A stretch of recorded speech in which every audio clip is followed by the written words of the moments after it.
Hi, everyone, and welcome to this episode of Shattering Glass in Heels. Today, we are being joined by my dear friend Ankita Sancheti, all the way from India. Ankita is one of my strategic technology partners, and she is a co-founder and director of Nanostuffs in India.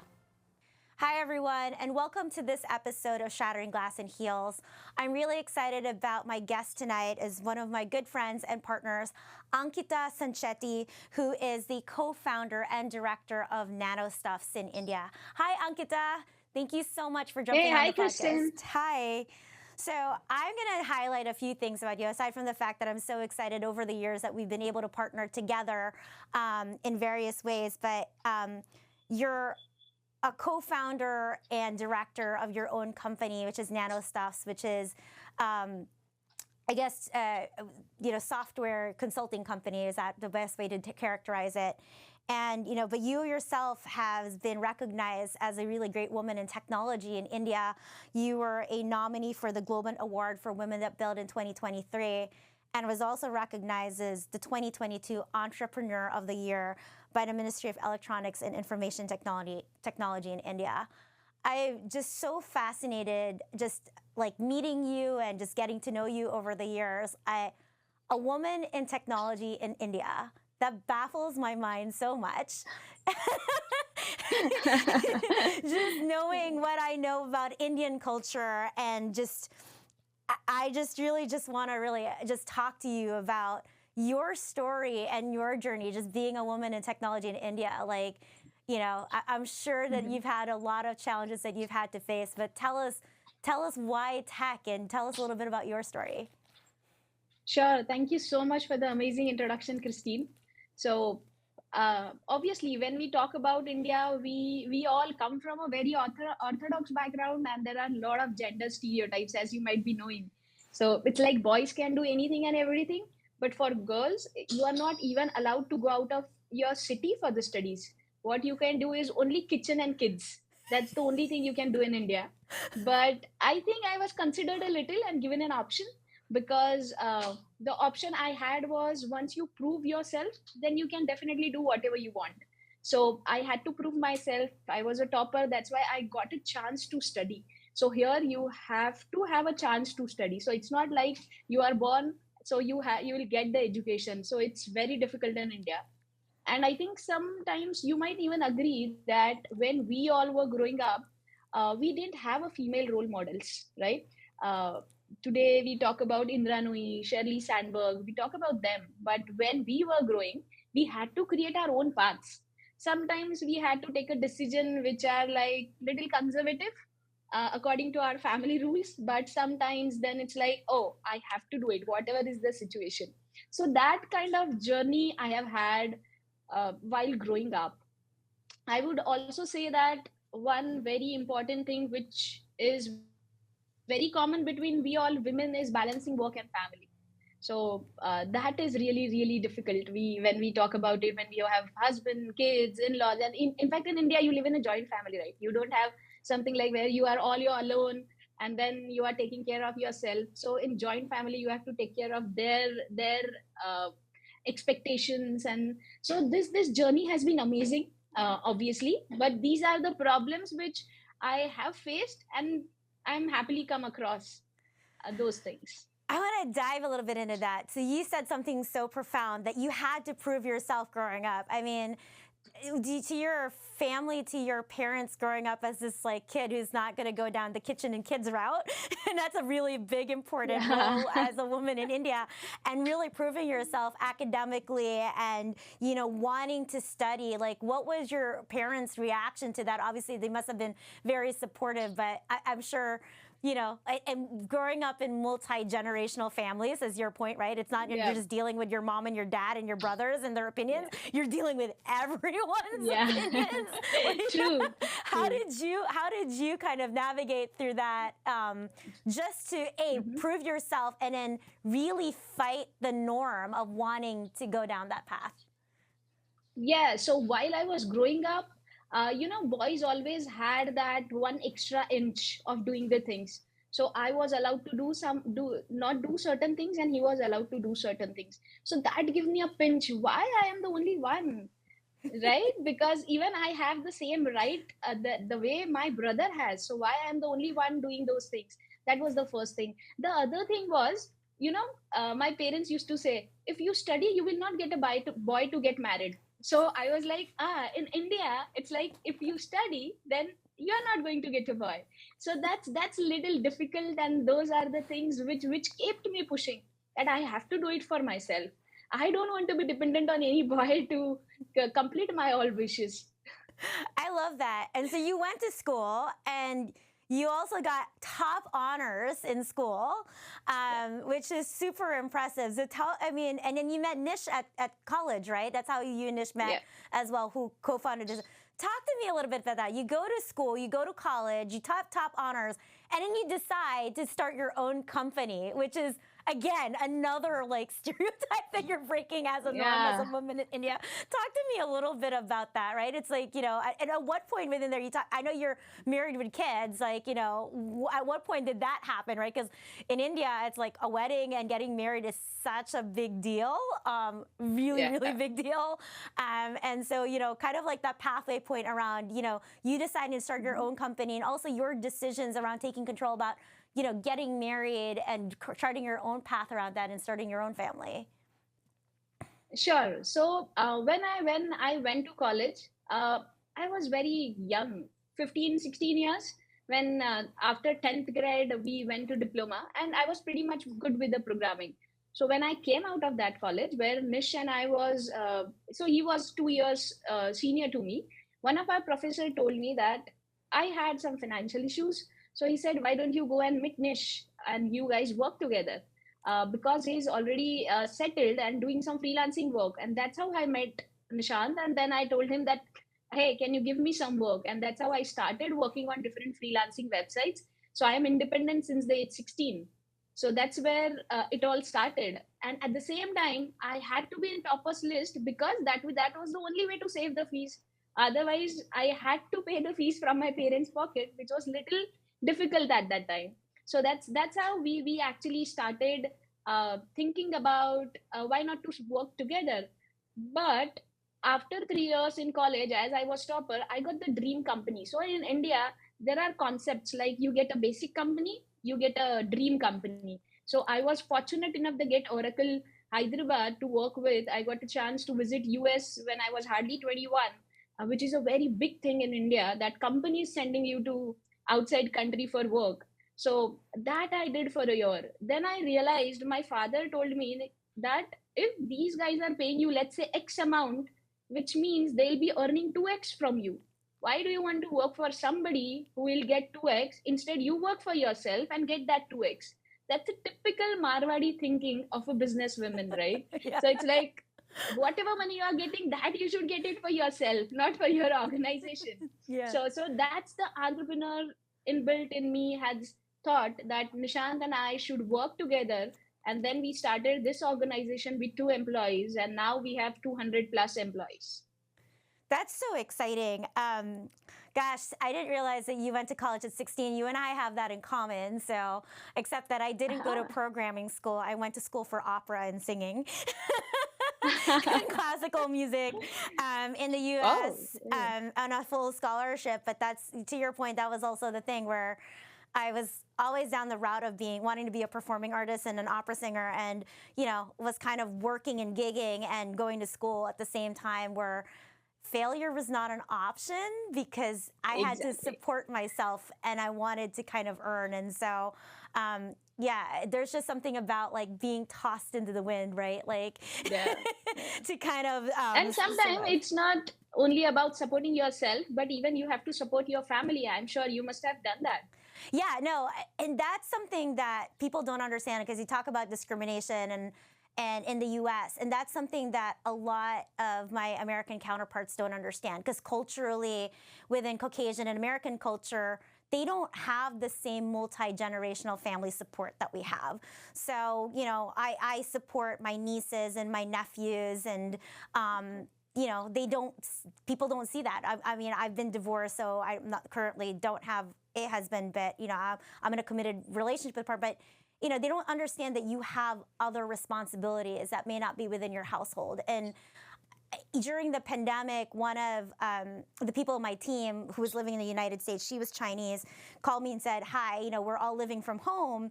And she said, I can't make the 5 o'clock call. I said, what's going on? She goes, I don't know how to explain it to my team that it's dinner at 5 o'clock and I'm expected to be at the table at 5 o'clock. Exactly. Like, you and I understand it. And I was like, and I got it. I was like, got it, right? Because they don't understand that when you're living at home and you're living in multi-generational households, like, it's almost a humbling experience. They don't care how hard you work, how important your job is. You're the daughter, and you better be at the dinner table at 5 o'clock. Exactly. Yeah. They don't care. Those rules don't apply. But that's really hard for a lot of people here in the United States to understand, that when we're dealing with people from diverse backgrounds, like we call them the BIPOC community here, right? People of color, it's just that is a reality, whether you're Asian cultures, Indian cultures, or even Latino cultures. That is an expectation. So, I can only imagine Indian culture is very, very similar to Filipino culture. So, it's you get everyone's opinions. So my parents are Exactly, half a world whether you away. ask or not ask. Yeah, exactly. My parents live half a world away. I put an ocean between us, so I don't hear much of their opinions. I'm like, that's one solution, but let's talk a little bit about the technology industry in India. And then this is something that was kind of an aha moment for me was, the complicated history in India, right? You've got the gender disparity, these additional traditional roles that you and I have talked about. Then there's the caste system, which is so influential within, for me, it's into Indian society. Then you've got religion as a public display of importance. Like, you cannot hide your religion in India, right? It's a badge that you put in. And then you've got this just diverse histories within India, that the north, the south, the west, and what I was so fascinated when I first got there, it was an aha moment for me, and this is what I tell all my teams in the United States to really understand what diversity means in India and what it means to work, is that you have all these tech centers, Hyderabad, Pune, Bangalore, Mumbai, and you're working with people from India, and you just think, oh yeah, that's India, but you have no idea that the people that are in that team, the people that you're employing, the people within that company that you're asking to work for, are already coming together in a city center with all these conflicts, right? Yep. These very deep personal conflicts, and you're asking them to work together and put aside these big things around caste and religion and gender. I mean, how does that play out? Like, you own your own company, you have 250 people. How does that play out in India nowadays, just because of that deep-rooted history and culture and how does that play out? Yeah, so see, it's really difficult. As you rightly mentioned, we have diverse histories, cultures. In fact, our diets are also very different. So if you go to north, there are different food. If you go to south, there are different food. So it's everything. The basics are very different. In fact, you won't realize when we hire a people, there was somebody who told us that if the non-veg is getting served on the same table, I'm not going to sit on that table.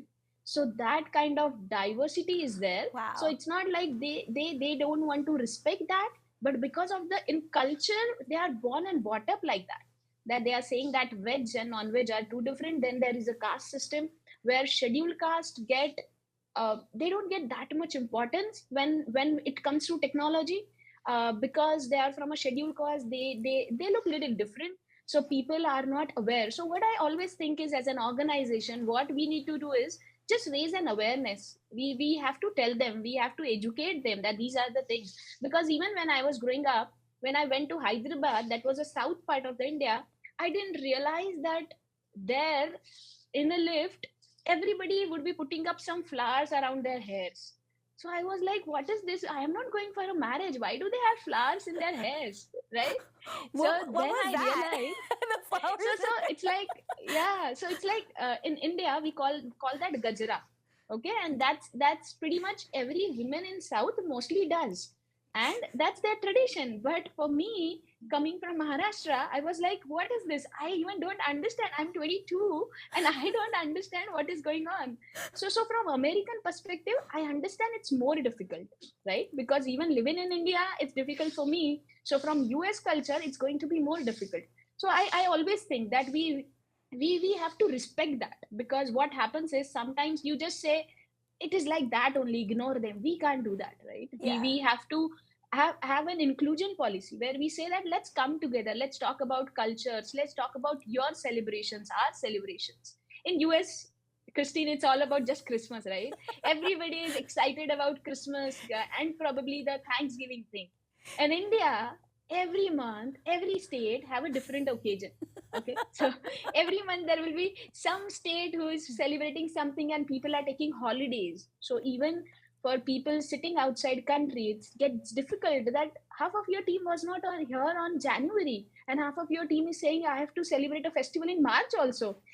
And then some people say I have to celebrate Diwali, some people say I have to celebrate Eid. So it's like it's there are a lot of conflicts. And as you rightly said, in for US to understand these, the education, the awareness, respecting cultures, these are the important things which we need to take into the consideration. Yeah, I know. Being an Asian living in the United States, you know, it's so easy for them in the discrimination that I've lived to say, oh, you're all Asians, you're all the same. We are Yeah. not. Indian is not the same as Korean. It's not the same as Filipinos. It's Japanese and Chinese, etc. It's we have all our different histories, and to lump us all that, and that's I think the biggest mistake that I hear a lot of my colleagues here, because I work in a space where we're always working with India, and that's how you're onshore, offshore. And when I came to India, and I've always understood Indian culture even before I went to India, because I have a half sister that is half Indian and half Filipino. So I've always been very exposed to Indian culture. So I get to celebrate it all, which I get to pick which holidays I like. And I get to celebrate that. So, yeah, Christmas is great, but to me, Chinese New Year is better because it's 12 days of eating noodles and dumplings. But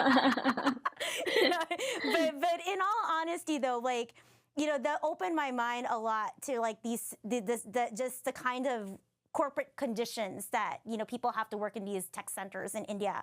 And when I come back to the States and I hear people say, oh, that's just the Indian team and this like that, and it's easy for them to dismiss them as just like, oh, they're just all Indian. And when I came back after my first trip and I was working at a different company, I made it a point, and during onboarding I said, you're going to work with India all the time. I need you to understand what it's like to work in India. I need you to understand they're very talented people. They're not just hands on keyboards. It's just going to do your work. A, they are people, and B, they are diverse people, and it's complicated. Like, you think that there's diversity in all these issues in the United States, and like, wait till you get to India and you deal with an Indian team and understand that these guys are being asked to drive productivity and put their differences aside, and you never hear anything about it, and they deliver. It's just, I was just like, I like tell my guys, like, stop whining and figure out a way to, it's possible to come together with all these different disparities and put your, differences aside and drive productivity. Because I said, look at our team in India. It's right. And I think as a leader, we both should lead. All of the women should lead by example, by doing these things the way rightly you did when you came from India, because you understood that. So I think going forward, when there are more leaders coming up, visiting India, working closely, then I think these are the problems which are going to get reduced slowly, is what I feel. Yeah, in getting that understanding, because even when I went there, I obviously went to the tech centers, and then I went and did some special side trips. I went to Agra. Well, that's a touristy side trip. Okay, I'll take that. But then I did go to like the south. I went to Kerala, and no one like, what are you doing in Kerala? It's not exactly the destination that you would think of going. And then I said, oh, I was very curious. There was an ashram in Kerala that I wanted to see, and I really wanted to understand the culture. There was a lot of history from the Bible that came there, and it was more of a, instead of patriarchy, a matriarchy type society. And so like, I just loved so much to see the diversity in India, but it gave me such a deep understanding of just the depth of culture and history and the deep rootedness of the disparity that comes in these tech centers. So you talked about like, what can we do as women? So, I'm really curious, right? Like you're one of the few women in tech that I know in India, which is really amazing. But I would like to think that there's a lot more women who are being encouraged as you start to like think about your own company as well that you've built. You know, what are you seeing, and how are you kind of, you know, encouraging other women in tech and seeing that is that landscape changing in India? Yeah, of course. The landscape is changing increasingly. So see, where I see is there is a lot of increasing in participation of Indian women. Because of this gender diversity, no, what happened was company, the educational institutions, they are increasingly implementing different initiatives to encourage women to go. If you remember, there were no networking opportunities for us. There were no skill development centers for us when we were growing up, but in India, right now, with our latest government initiatives, you have paternal leaves, you have skill development program, which are specifically for women in technology. Technology is growing up so fast. So before, IT was only about the softwares. But now what is happening is each and every industry, whether you talk about food industry, the medical industry, healthcare industry, everybody wants software, artificial intelligence, cloud computing, Yeah. AI.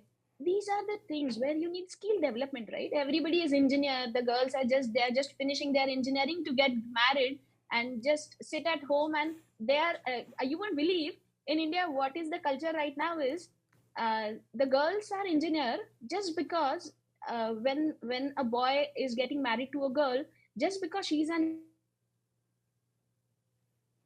teach at home.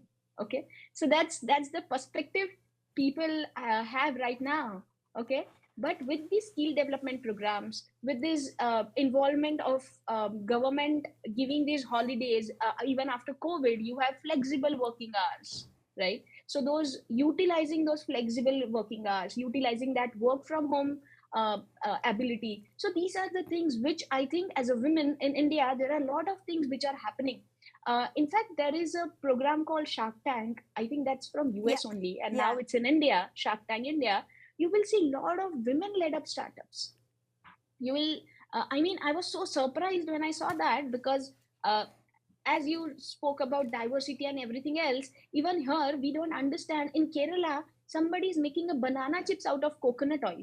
Okay, so that startup is led by a woman. So and they are engineers, so they understand technology better. There are a lot of technologies which they are getting involved into, and they are setting up a seminars, and then women are supporting women. That's the beautiful thing I am seeing right now. Before a few years, it was like women wanted to pull down women's, okay? But now it's like they are supporting, and that culture is getting created in India, which is absolutely amazing from Indian perspective. And I'm sure even in different Asian countries, the same things are getting followed. I love hearing that especially in India, women lifting each other up because India can be some of the most competitive cultures in the world. Absolutely. Very competitive. I mean, competitive cultures in the world, and I love just hearing that there is a lot about women like helping each other, and most certainly the story about you and I and how we've met and how we continue to help each other in our careers, and just so excited about everything that you and I are going to do together. Talk to me a little bit. So you're married and you have kids as well, right? And so Yeah. some of the things that we always talk about in the US is how do you manage life-work balance. I had someone earlier said, I don't believe in this concept of life-work balance. Just throw that out the door. It's just, you're never going to get there. It's just life in general. You just have to accept that, things are going to drop. But, obviously, in India, the traditional role of a woman still, like, you're a kitchen and kids still has become, I think, still important, even though you're still, working or having a career. And that's most certainly the same as us women here in the US. And how do you kind of find that balance? How do you do it? How do you you've got a lot on your plate. It's not like you're going to some job and working for some company. You're building your own company. Yeah. And, how do you manage, your immediate family and then everyone else around you on top of everyone else around you. Right. Yeah. So even right now, Christine, we are 8 family members staying together. Okay, so I, my husband, my kids, my in-laws mother, father, so everybody, we are staying together. And as you rightly mentioned, see, for us as an IT people, calendar is the most important thing. So what I do is I use calendar extensively. I have figured out, I have done a lot of things, and I have realized if I put it in my calendar, then it becomes my priority. So I'll make sure that, so my schedule is like I wake up very early in the morning, 4:30, okay? And then I go to gym at 6 o'clock. But my kids actually starts getting ready at 6 o'clock. So I have a maid who comes and who cooks. So that's a facility you have in India, which is little difficult in US, whether you have to do a lot of your own stuff. But Exactly. that I utilize. Yeah. So that I utilize, and I make sure I wake them up. I just say them good morning, and I plan their tiffin for them, because that's the most exciting thing. So smartly, you have to think what will excite them and get involved only in the exciting stuff. Getting ready, dropping them to the school. I skip some of the part, and that, as a woman, sometimes it brings a guilt, but that is very important part of growing up. I have to keep a balance between both of them. And I'll tell you one thing which I have heard from Indra Nui, and I follow her extensively. She said, "You have a crown on your head. You are owner of the organization. I sit at different boards at different places here, with different things I am associated with. But whatever crown you have, once you enter into your garage, you have to keep that crown down. And once you enter into your home, you have to be a best spouse, you have to be best mother, and you have to be best daughter-in-law. And that's okay, even if you don't have that crown, that's in your head, and that's for a limited period of time. That's the only thing which keeps your work-life balance very much important, very much balanced. Because if you do two things for them, in return they'll do 20 things for you. So that's what you have to keep in your head. Let me put my crown down. Let me work for them. Let me work with them. Let me spend some time with them. And when it's time for me to travel to US for a month and a half, I'm very sure my in-laws will take care of my kids. Even I won't be able to take that much care of my kids. So that's how you have to keep balance, and that's how you have to work towards it. I always say that. I love that. I think that that's one of the challenges, to your point, of living in America. It's help is not easy, and help is Yeah, expensive. exactly. I think earlier on when I was married, you're like, "Oh, are you guys gonna have kids?" I was like, "Never." I was terrified of the fact that, like, in the Philippines, people, they have all of the same support systems that you have. Maids and drivers, where labor is so cheap, and it's not even cheap. It's part of the ecosystem. It's part of the Exactly. economy and the That's what I said. culture. Exactly. And of kind of when you do this. And so it makes it a little bit easier to do that. And then, in the States, you don't have the same kind of facility. You have to do it all. So, which I also laugh, because people think I live in the States and I live this crazy glamorous life. I'm like, no, I take out my own trash. You have someone else to take out the trash for you. I take out my own trash and I do my own laundry. Exactly. And it's a completely different kind of cultural thing. They're like, what, you do it's like, yes, it's just those kind of different pieces where, that idea of life work balance and having to do that, and that kind of independence of what that means like here, is very, very different from what it is in Asia and those cultures. Right. Man, that is the one thing I do miss. Like, darn. So in US, I think there is a more system of butlers, and that is only for the people like who are top-notch rich. I think that's the only system exists in US, right?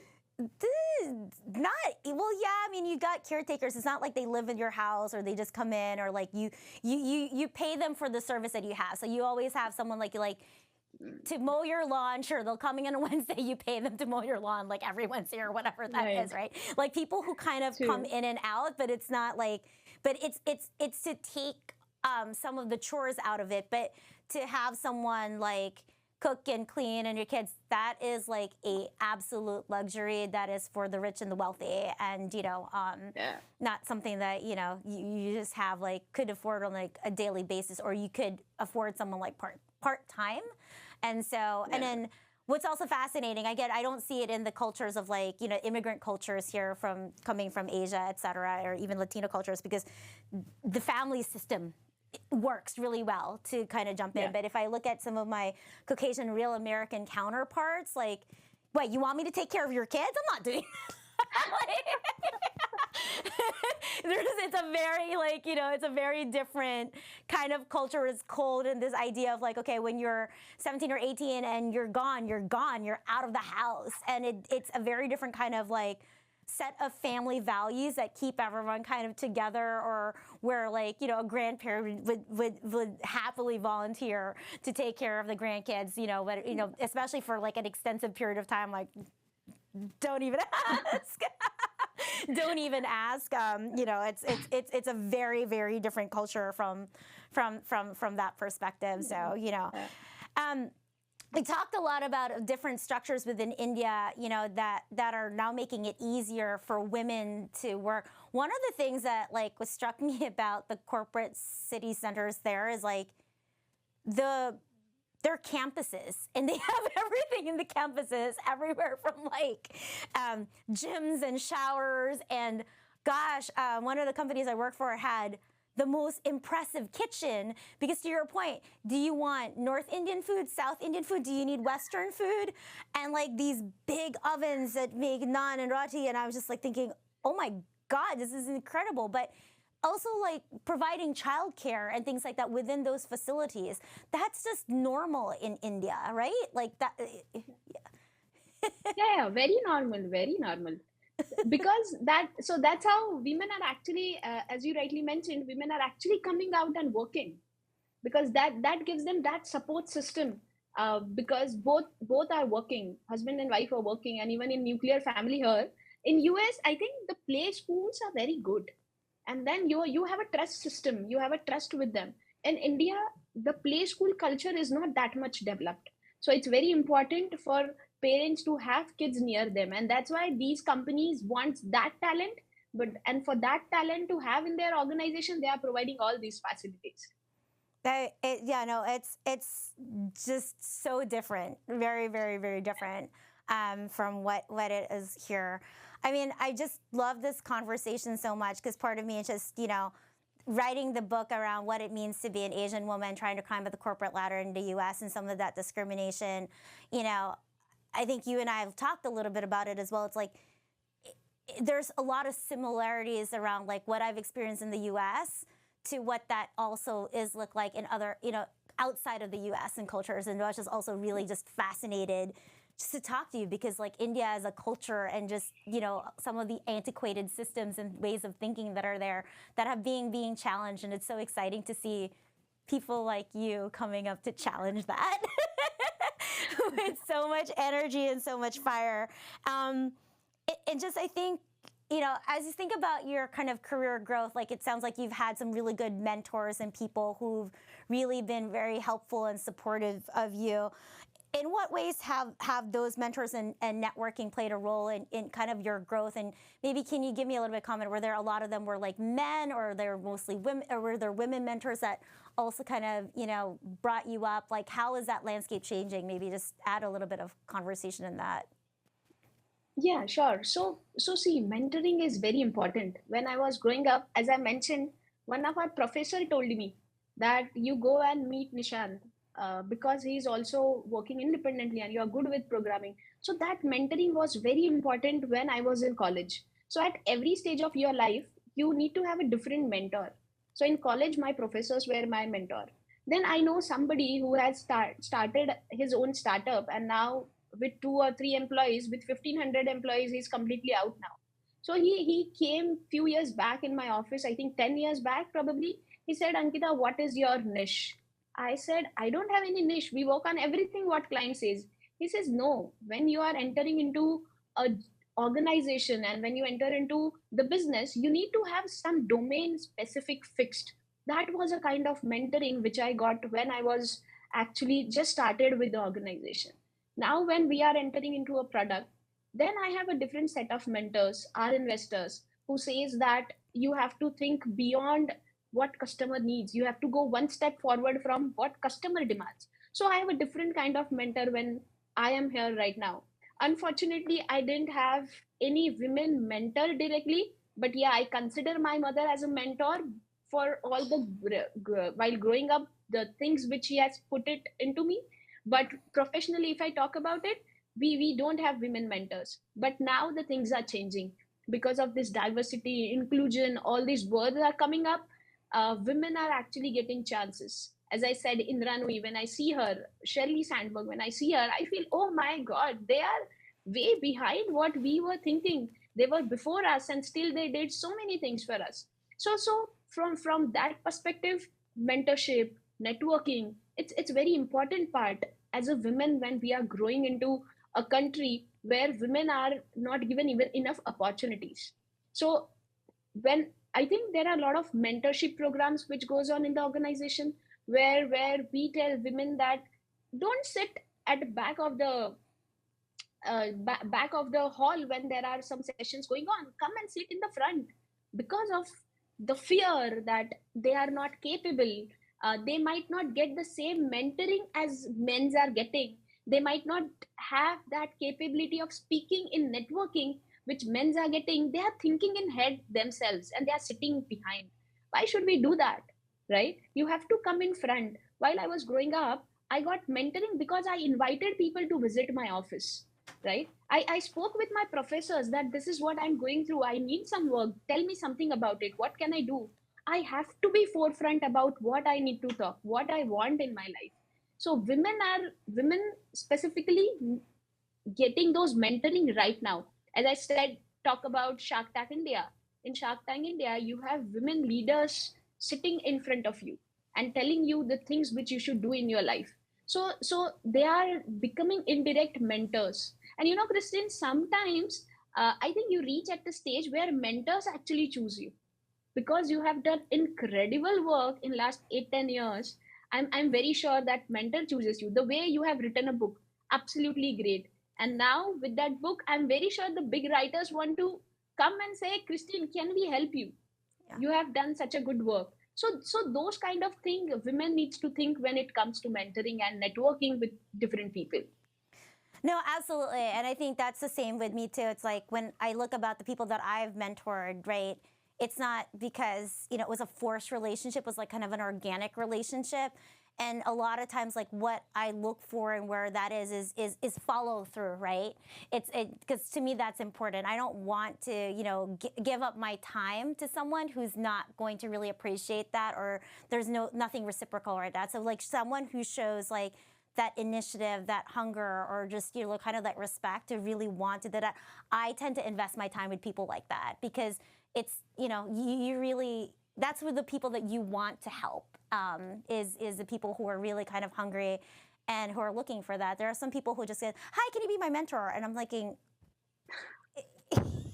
like, okay, like, Exactly. what is this thing? Because it's not a one-sided relationship, it's a two-sided relationship. Like, you're learning from them, they're learning from you. And a lot of times, like even in my life, and even when I talk about it, my mentors have turned into a different kind of relationship, into a really strong friendship, and in some ways almost like family. So I think that's so important. And and then that's just something that a lot of people don't understand or don't realize, like that it's not like a forced relationship. It's something that almost kind of organically happens. And a lot of why that happens even early in my career is because I showed initiative and interest and the willingness to learn, to want that and have someone to want to really take the initiative to take me under their wing. And so, but but to me, one of the things that I value the most is that, as I climb, there's this whole concept about lift as you climb and paying it forward. And that was something that my mentor had told me. It's like, I'll help you, but your responsibility is to pull someone from behind you and lift as you climb. And I've taken just that to heart, that in everyone that I meet, that I don't come into competition, especially with other women. Like, to me, it's like, I want to just figure out, well, what can I do to help and, to help you climb and to help you lift. And so funny when you and I met, I walked out, I was like, my head was like spinning, and I was like, Ankita, I didn't tell you this, but here's what I'm thinking. I don't know, I'm kind of crazy. And it was kind of funny. And then I called the one person who had it in common. He was like, yeah, that was the reason why I needed the two of you to meet. I don't know what took you so long. I was like, are you serious right now? But sometimes you have like, I'll consider him like our sponsor, because like sometimes you need someone like that who sees something kind of special or something, that you don't even realize in yourself, to provide those doors and avenues to bring people together, to kind of push you into a direction that you didn't even kind of want to imagine. And it was kind of like, and as I started talking about, okay, well, this is kind of what I want to do. Do I really take this? Because like, I don't understand what's taking you so long. Just go. And so in some ways, like, it's exciting because I think reciprocally there's so much that you and I can bring together, like just me and like kind of the market knowledge, you with like the tech side. You're more of an entrepreneur and much more used to that than I am. And so I'm not afraid of it, but it's kind of good to just really having that partner to work through all these things, and it's pretty exciting. So absolutely. And I think we sorry. Go ahead. No, I was just saying we all have our own strength, and as a women, if we support each other with each other's strength, I think we can complement easily, and that's what we both are doing, right? Yeah. While working together, we just have to make sure we put our best foot forward in whatever. You are excellent with the marketing and the stuff you do. Yeah. We have some tech expertise, so while we go into the market, we have to create a bang into the market. Okay, that's what we are planning to do. And it's kind of balancing out, because like everyone around me knows they call it the speed of Christine, which is fast. And it's like the book, right? It's like, wait, you published the book. I said, don't ask. Like, this just happens. And that's just the story of my life all the time. It's like, what? I'm like, yeah, I'm publishing a book. Like, when did you write a book? I was like, somewhere between Christmas and the 10th, and it's getting published. Or like, it's the speed of Christine, they call it. And there are times when like, things don't happen at the speed of Christine as I want to, or I get frustrated. And then you guys are like, it's okay. It does take some time. Breathe a little bit. Is all going to happen. And it's so nice to have kind of just that, where it's like, hey, I'm really anxious around this stuff. They're like, and you're just saying, hey, it does take some time. Like, it's okay. We're not going anywhere. It's gonna be there. Like, you're doing everything. It's just like, okay, like, welcome to being an entrepreneur. It doesn't happen the snap of a finger. I appreciate you guys like keeping off the edge, because it's such a humbling experience. But there is a lot of kind of like good kind of growth and synergy there too. So, but I am so excited. I can't wait to go to India and hang out and meet you. Yes. and the rest of the team and the folks there. And I've never been to Pune, so I'm excited. And I didn't realize that Shrikant was born in Pune, so I just got even more excited. Yeah, and now it's summer, so you're going to enjoy it more. Exactly. I was just like, it'll be really great. For kind of end, just wanted to talk, like, a lot of young women, a lot of Indian young women are going to be listening and hearing this podcast, and they're looking, not just even Indian women, but women who are looking to jump into technology and start their careers in kind of that global corporate system. I mean, what advice would you give them? Just kind of, and, to take that leap of faith, especially knowing kind of the audience and the challenges that are within your culture as well. See, I always think first and most important thing is you have to believe in yourself. You need to have that confidence within yourself that I will be able to do it. That's the first thing before technology, before getting into any knowledge and understanding and AI and other stuff. You need to believe in yourself that you will be able to do it. Whether you have a family support or not, first you need to do that. If you do that, then people will believe in you. Otherwise, if you don't believe in yourself, you have doubts, then you won't be able to do that. The second thing, you have to see, we are in IT field, right? So it's a continuous learning process. You cannot stop learning. So when I started, there was a VB. Now people are talking everything and anything about ChatGPT and AI. It had no correlation when I started, but I have to continuously learn through these things. Other thing I can still think of is you have to build up a strong network. We both met through network, right? Yeah. Otherwise we wouldn't have met, right? So it's very important to go and meet people wherever you are. So as you are coming to Pune, you must have so many plans in your head that, okay, meeting Ankita is one part, but I have several other connects in Pune to whom I'll go and meet. You never know that building a relationship, this strong network, how will it help you? It might help you in a mentorship. It might help you in just getting an understanding about the market.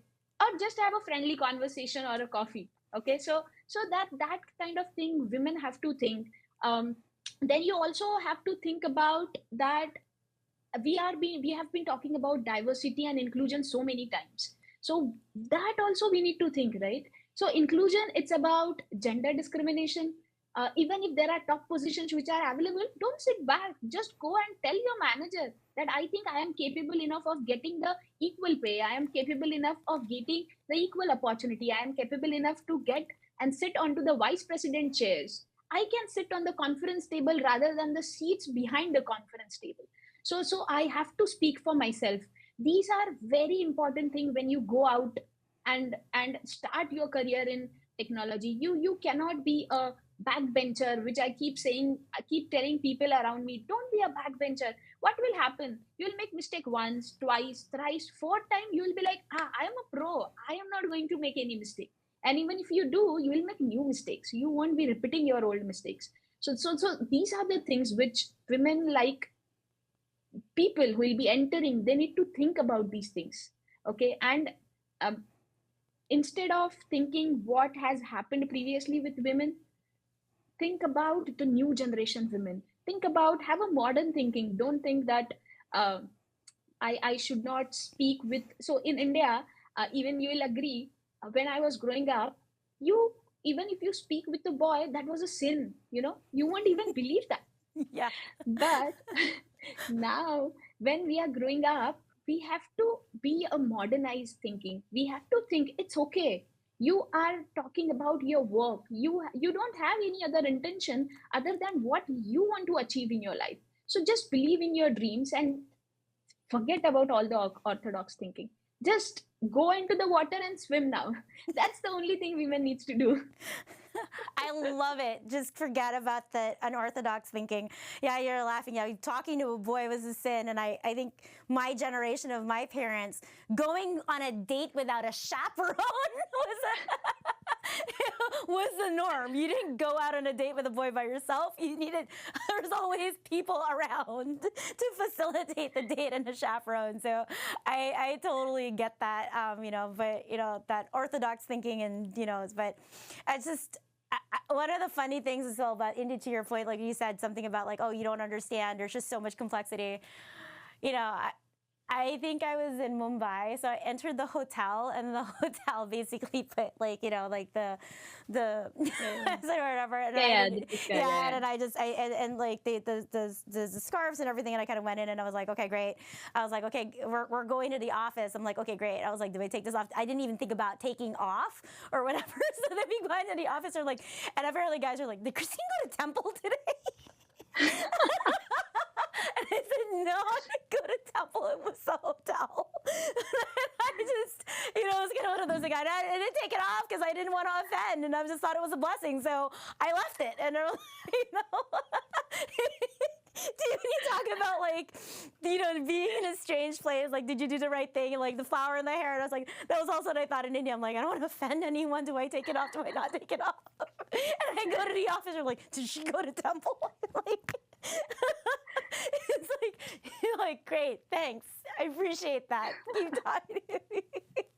But it's just one of those things. But as other people are listening to this, because to me, like, one of the reasons why I want to have this conversation, because I'm so passionate about just letting Americans and people here, especially in the tech industry, understand the complexity and disparity of what it means to work with India, and to stop really lumping us all Asians as one category, especially when it comes to India, because it's so much more complex. Like, if you had kind of like, I'm giving you a microphone right now to just really, what would you say to some of the folks that are living here in the U.S. around just like what kind of considerations should they have to think when they're dealing with India, whether it's your company or other companies, right? Like, just to help them feel about like what are the ways to help them understand that and really honestly be successful with working with India.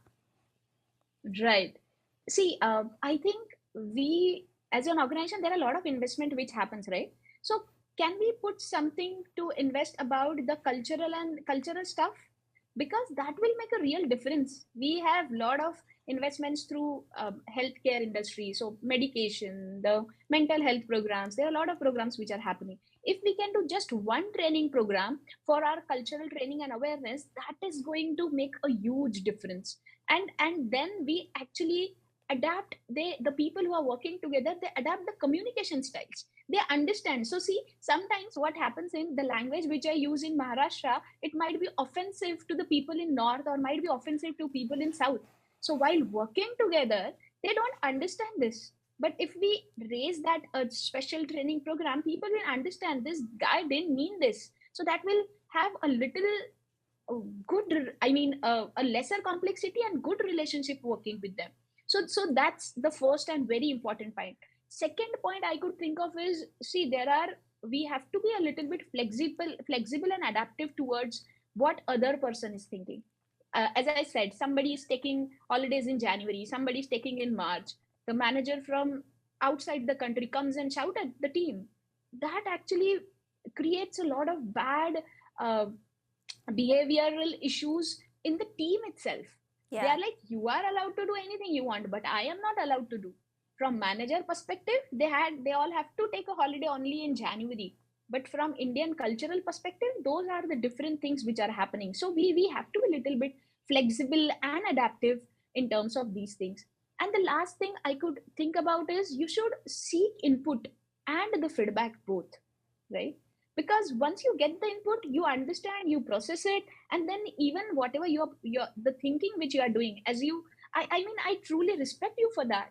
You came here, you understood the Indian culture, and now you are taking up that topic on a podcast which I never even thought about, right? You have taken up that feedback, and now I'm sure when people watch this, they'll understand. It's very important for all Asians to have that kind of understanding from a higher authority in the organization. That's really important, and I truly respect you for that.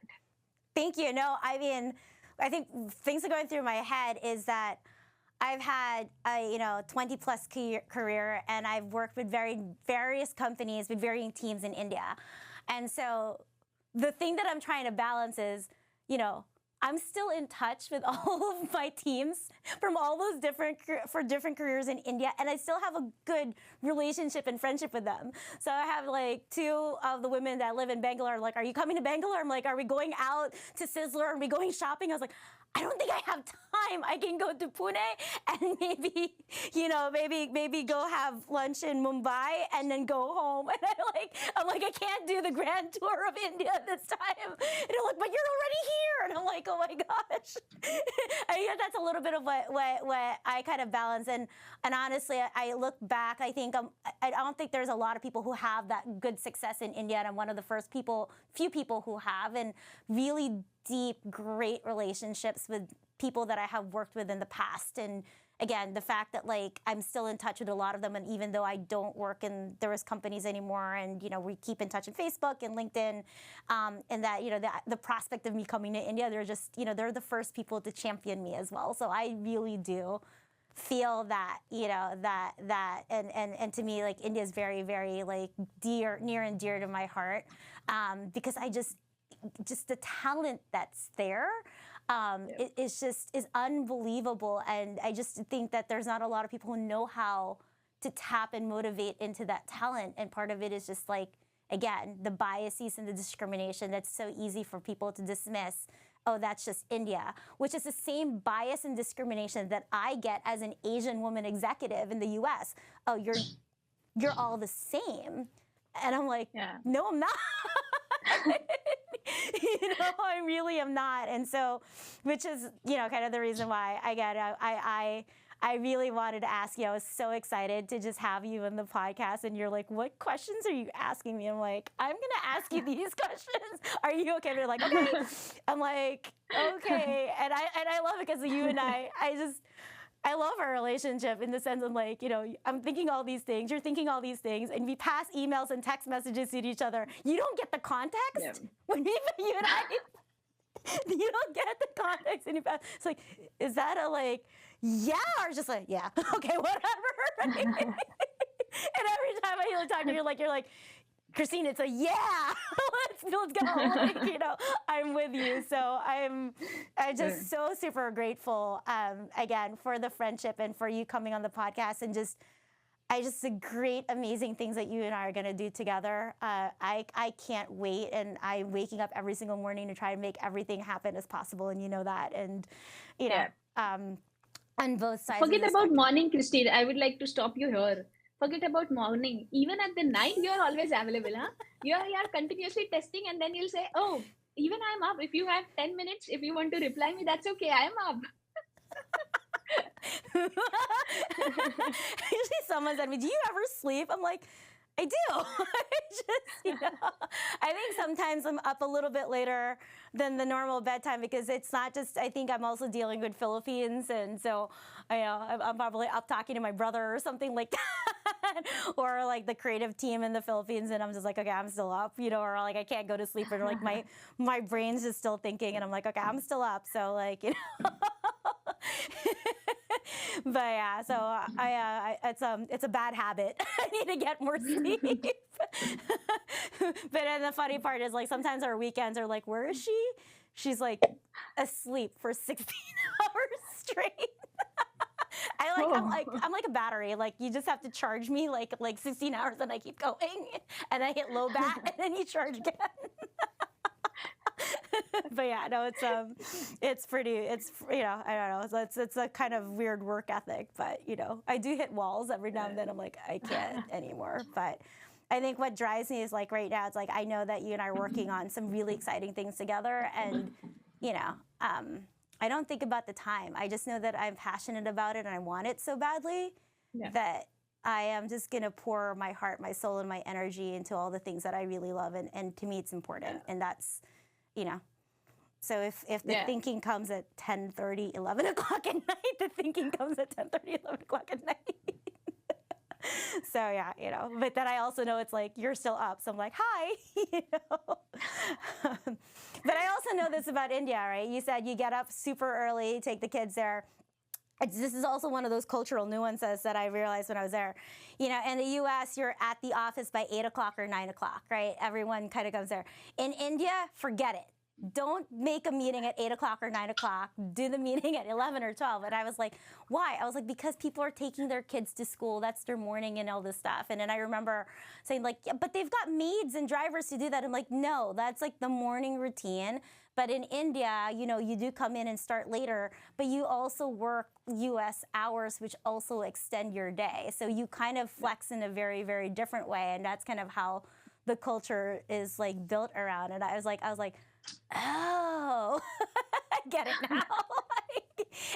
and then I think I was in Hyderabad, and they're like, oh, and Mumbai, and they're like, the traffic. That's also, you don't want to get stuck in the traffic at that hour. You're better off, thinking about going to the office at 11 or 12 because the traffic is less.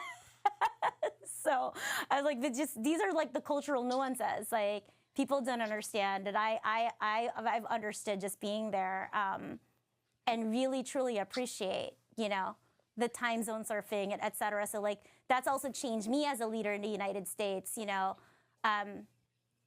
What time do I get up? Is it okay, Christine, if you have a call with India in the morning or your late evening? And I'm good about flexing and being flexible with that, because I also understand and respect the fact that most of the time you guys are flexing to our time zone.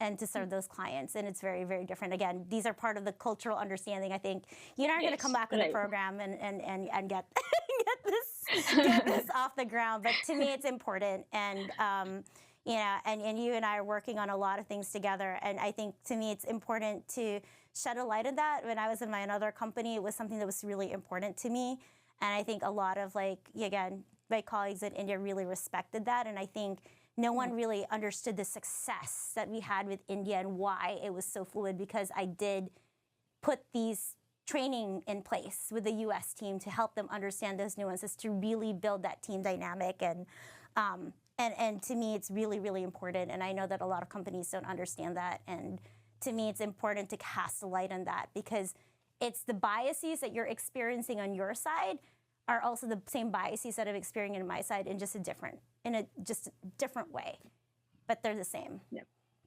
So, oh my gosh, Thank you so much for coming onto the podcast. I know it's early your time and just agreeing to do this. And I really enjoyed this conversation. I can't wait to have more of this and just more fun with you.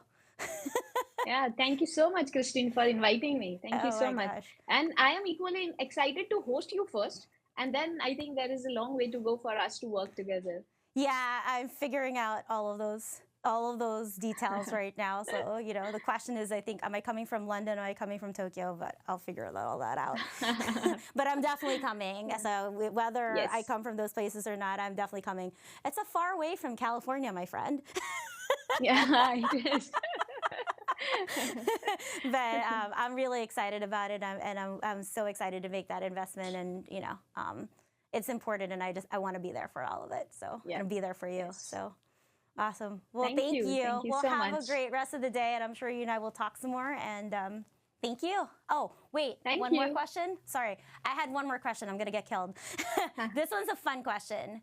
As you know, I love shoes and I love fashion. So I've been asking every woman that comes into my podcast, what is your most memorable shoe and why? Oh, okay. uh, Memorable shoe. Okay. So I'll tell you a story. As I said, I come from a very middle class background when I started, right? So buying my first uh, Nike Jordan was the amazing feeling I had that I can afford the salary which I'm giving to my helpers. I'm actually using that equal amount of money to buy the shoes. So that has the equal importance. I am not that involved in fashion. I am usually very simple and that kind of person. But for shoe, I can actually imagine and remember that one thing for sure. That Nike Jordan was my the most important thing. And for fashion, I make sure I take help from some fashion designer. Even for the event, I've asked one fashion designer to design a clothes for me. I said I don't understand fashion, but I'm glad you do. So I'll be able to take your help sometime. Oh no, I absolutely actually was gonna. You just reminded me of something. Like, hey, Nike Jordans are classic. That's a great choice, and that's a pretty big milestone. I understand they're not easy to come by right now too. So hopefully you still have those shoes. They're like collector's items and probably increase in value. Good investment. Yeah. Yeah, no. So I'm gonna my next text message is for you when I'm packing for India. Do I pack saris or not? I'm excited. I was like, do I actually? Yeah. So yeah, I'll text you. I'm like, what's the dress code? Ankita? Because even when I did that when I was in the other company, you're like, did you really just ask if you're packing a sari? I said, yeah, I really did ask if I'm packing a sari, and I'm okay with that.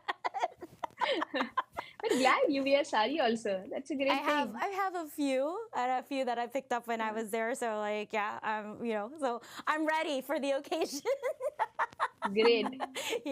So okay, well, thank you so much again for everything, and we'll chat soon. So Yeah, thanks, Christine.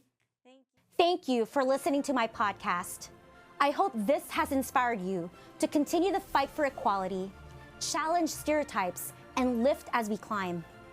We'd love to hear from you. Amplify the conversation in social media, following @DuquesseCD. For more information about me and my Amazon best-selling book, Walking in My Shoes, Shattering Glass Ceilings in Corporate America, check out DuquesseCD.com.